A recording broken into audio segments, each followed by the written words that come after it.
I think people overrate his boxing ability, in my opinion. You think Tank's a better boxer? Forget. Floyd Mayweather didn't hold back when reacting to Tank's controversial draw against Lamont Roach Jr. He was blunt about how disappointed he was with Tank's performance. But what really caught attention was his criticism of Tank's behavior in the ring. Floyd pointed out that Tank was using some unsportsmanlike tactics, something that many fans and experts had noticed during the fight. Yeah, I mean, I thought it was a good fight overall. Lamont, I always knew Lamont was, he wasn't coming to lay down. I've been knowing Lamont since we was kids, so we came up in amateurs together. So I knew Lamont was serious. He was coming there to fight. But Mayweather pointed out several instances where Tank intentionally used his shoulder to push Roach in the face. However, the referee either missed it or chose not to call it. Floyd didn't hold back in his criticism, saying, "I'm ashamed of them.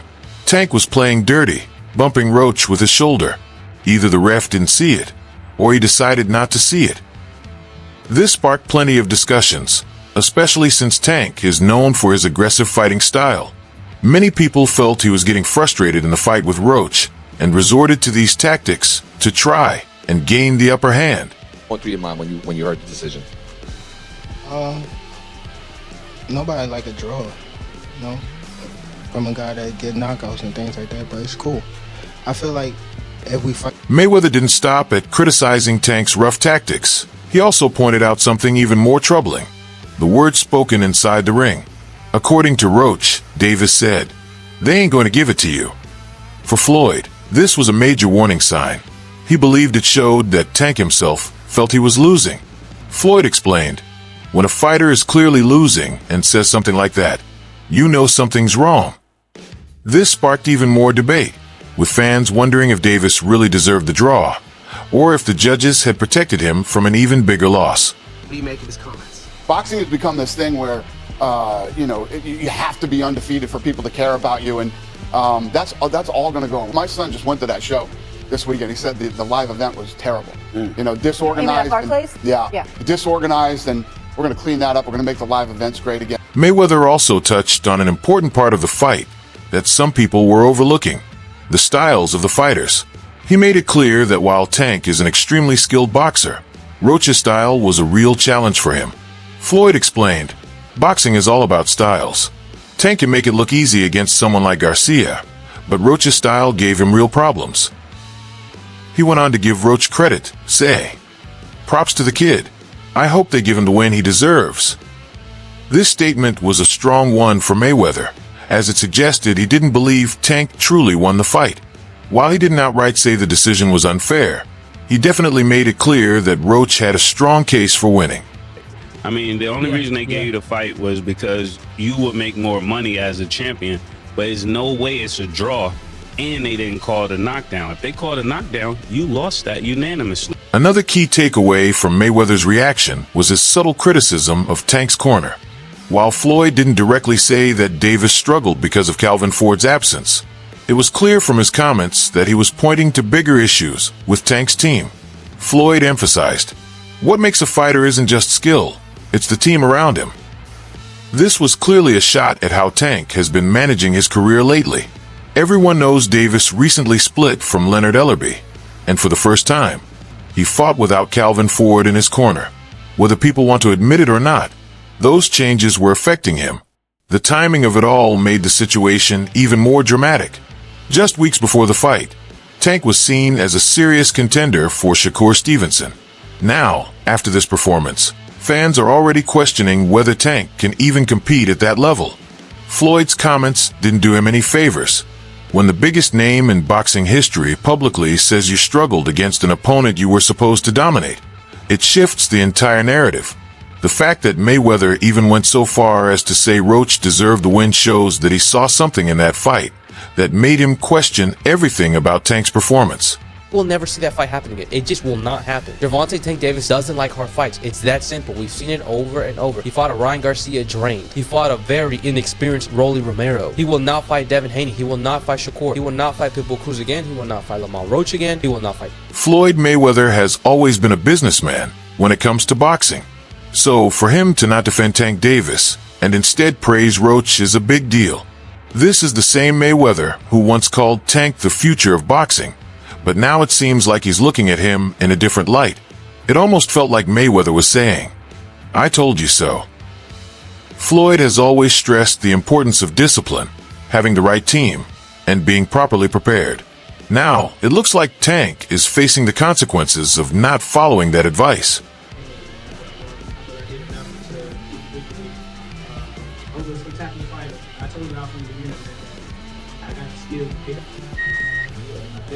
Some people believe that Mayweather is still holding a grudge against Tank Davis over how their relationship ended. They think Floyd sees moments like this as a chance to remind everyone that he was the one who helped build Tank's career. And now that he's no longer involved, things are starting to fall apart. Whether that's true or not, there's no denying that Floyd's comments carried a lot of weight. He wasn't just casually reacting. He was making a clear statement. The fact that he chose to focus on what went wrong for Tank, rather than making excuses for him, showed that he wasn't interested in protecting him anymore. I'm not sure, bro. I'm definitely not sure, but hopefully we could get it before. Nah, it probably won't be this year. Boxing fans are growing impatient. They want to see Davis in the big fights. If he continues to take on lower-tier opponents, the excitement surrounding his career could start to fade. This is why Floyd Mayweather was always so strategic with his matchups. He never allowed fans to tire of his fights. Davis, on the other hand, seems stuck. The best fights are locked behind political barriers, and the most obvious one, the Roach rematch, doesn't seem to interest him. The reality is, Davis can still make millions by fighting whoever he wants, but if he genuinely cares about his legacy, he'll need to make a move soon. Will he finally agree to a fight under Al-Sheikh's terms and face Shakur Stevenson? Will he surprise everyone by taking on Teofimo Lopez? Or will he settle for an easy title grab against Pello? The most intriguing part of this situation isn't just what Davis will do.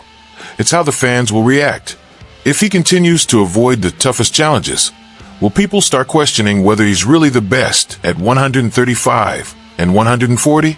Or will his star power be enough to keep him at the top, no matter who he fights? One thing is certain, Tank Davis is at a crossroads. He can either take the fights that will define his legacy, or keep playing it safe. The choice is his. Ryan Garcia and Shakur Stevenson didn't waste any time responding to Davis's controversial draw against Lamont Roach. Both fighters had strong opinions, and their reactions only fueled the fire around Davis's performance. Ryan, as expected, didn't hold back. He went straight to the biggest talking point, the moment in the 9th round when Davis took a knee. In his eyes, that should have been ruled a knockdown. Ryan pointed out that Roach landed a clean jab, and instead of fighting back, Davis took a knee and went to his corner. To Garcia, that was all the proof needed to say that Roach should have won. Ryan posted about it, making sure the world knew he wasn't buying Tank's excuse about his eye injury. It wasn't just Ryan either. Many in the boxing community, including Terrence Crawford, agreed that the moment should have been scored in Roach's favor. Garcia took things even further by questioning whether Tank was truly at his best or if something was going on behind the scenes. He pointed out that Calvin Ford wasn't in Tank's corner for the fight, a detail that had mostly gone unnoticed before. But after the disappointing outcome, fans started to connect the dots. Barry Hunter had stepped in as Tank's trainer, and suddenly his performance didn't look like what people were used to seeing. Ryan believed this wasn't just a coincidence. Two judges, Weisfeld and Glenn Feldman, both scored the fight as a draw, 114 to 114, which led to the majority draw decision. "I don't know. I think he's had much better performances," Garcia said. "I don't know if it was personal issues or problems with the trainer. Something's going on." Then there was Shakur Stevenson. Unlike Ryan, who went straight for the controversy, Shakur took a more measured approach. He didn't outright say that Roach had been robbed, but he did acknowledge that Roach had done much better than most expected. Before the fight, Shakur had predicted that Roach would go the distance, and he made sure to remind everyone of that afterward. "I told y'all, Roach is better than people think," he said. While Shakur didn't attack Tank as aggressively as Ryan did, his message was clear. Davis had been exposed. This is exactly why Floyd Mayweather decided to step in and share his thoughts, and his comments only piled on the pressure for Tank. Floyd didn't just point out Tank's shortcomings. He went so far as to suggest that Shakur Stevenson could easily beat him. For years, Floyd had been a key figure in building Tank's image as the future of boxing. But now, here he was, publicly questioning Tank's abilities. For some, it seemed like Floyd was just being brutally honest, while others believed he might be trying to set up a potential fight between Tank and Shakur. Regardless, it was a huge statement from someone who knows boxing inside and out. When asked about his next move, Tank replied, "Who are you going to fight next? That's the question. I want to unify at 135. Me and Shakur already talked, and if he's available, and we can make it happen." Floyd's support for Shakur added a new level of interest to the potential fight. Tank and Shakur have been circling each other for a while, but nothing concrete has ever come from it. Now, with Tank's performance being called into question and Shakur actively seeking a big name to face, it feels like the right moment for a showdown. However, there's a catch. Tank has been pretty vocal about not wanting to work with Al Haymon's biggest competitor, the Saudi boxing figure Al-Sheikh, who also has ties to Shakur. This could complicate things, but still, it remains one of the most anticipated matchups in the sport. On the flip side, Ryan Garcia is still determined to get another shot at Tank Davis. Their first encounter ended with a devastating knockout loss for Ryan, but he's never stopped calling for a rematch. In Ryan's eyes, Tank isn't the same fighter who dominated him in their initial bout. The recent draw against Lamont Roach has only fueled his belief that Tank isn't the untouchable force everyone once thought he was. He's already publicly throwing his name back into the ring, hoping for a second chance. But the question remains, will Tank take that risk? As things stand, Davis doesn't have many standout options ahead of him. A rematch with Roach doesn't offer much financial incentive, and with the ongoing rift between him and Mayweather Promotions, he can't rely on the same level of matchmaking protection he once had. While a fight with Shakur Stevenson or Ryan Garcia would undoubtedly generate big paydays, both come with significant risks. A bout with Shakur could expose Tank to one of the best defensive boxers in the game, potentially leading to a loss. Meanwhile, taking on Ryan Garcia again could give Garcia the perfect chance for revenge, something he's been craving since their first encounter. Tank's next move will be crucial in shaping his future in the sport. For now, all eyes are on Tank Davis. He's made it clear that he has just 3 fights left before retirement, and both Ryan Garcia and Shakur Stevenson could very well be part of that final stretch. The big question is whether Tank will take those high-risk, high-reward fights while his stock is still high, or if he'll try to rebuild his reputation before diving back into the fire. Either way, the pressure on Davis has never been greater, and the boxing world is watching closely. What do you think? Share your thoughts below, and don't forget to like and subscribe for more updates. It seems like the entire Mayweather family has been critical of Tank, not just Floyd. Jeff Mayweather, Floyd's uncle and an experienced boxing trainer, shared his thoughts on the fight and the controversy around it. His views closely match Floyd's, adding to the concerns about the fight's integrity and the officiating. Jeff Mayweather specifically pointed out the moment in the 9th round when Tank unexpectedly took a knee after a jab from Roach. He argued that, by boxing rules, this should have been ruled a knockdown in favor of Roach. In an interview, Jeff said, "If we go by the rules of boxing, it was a knockdown. That's what they're doing. They're boxing. So yes, it should have been counted as a knockdown." This perspective suggested that the round should have been scored 10-8 for Roach, which could have had a huge impact on the final outcome of the fight. Jeff Mayweather expanded on the implications of the missed call, emphasizing that such mistakes by referees could drastically change the outcome of a fight. He argued that the referee's failure to call the knockdown not only affected the scorecard, but also may have unfairly denied Roach a well-deserved win. This viewpoint echoed Floyd Mayweather's earlier comments about the need for fair play in boxing and the crucial role that referees play in ensuring unbiased results. Jeff also raised a broader concern about the consistency of officiating in boxing. He warned that subjective decisions by referees could lead to controversies that damage the sport's reputation. By not strictly following the established rules, referees risk undermining the fighter's efforts and compromising the integrity of the sport. This perspective aligns with Floyd's criticism of the referee's failure to call out Tank's alleged shoulder bumps during the fight. Now, Tank Davis finds himself in a tough spot. The controversial draw against Lamont Roach Jr. has divided the boxing world. Some people believe Roach was robbed, while others feel Tank simply underestimated him. But when it comes to a potential rematch, the general consensus is that Davis should be able to dominate the second time around. That said, there's a key difference between Davis and Floyd. Mayweather was still in the process of proving himself when he had his rematch with Jose Luis Castillo in 2002. On the other hand, Tank Davis is already a superstar, which changes the entire dynamic of any potential rematch. For Mayweather, his rematch with Castillo was about proving he belonged among the elite fighters. But for Tank Davis, a rematch with Roach isn't about proving anything. It's about clearing his name. The damage has already been done. The whispers of favoritism, the debates about whether Roach did enough to win, and the controversy surrounding Davis taking a knee in the 9th round have all put a cloud over his reputation. But the question remains, will a rematch truly erase those doubts, or will it simply give Roach another chance to do what many believe he already did? Expose Tank's weaknesses? If Davis decides to take the rematch, he'll be expected to win convincingly. Anything less would hurt his legacy even further. But there's a catch. Rematches are risky. Just look at Anthony Joshua, who thought he'd easily beat Andy Ruiz Jr. in the rematch, only to struggle against a more prepared opponent.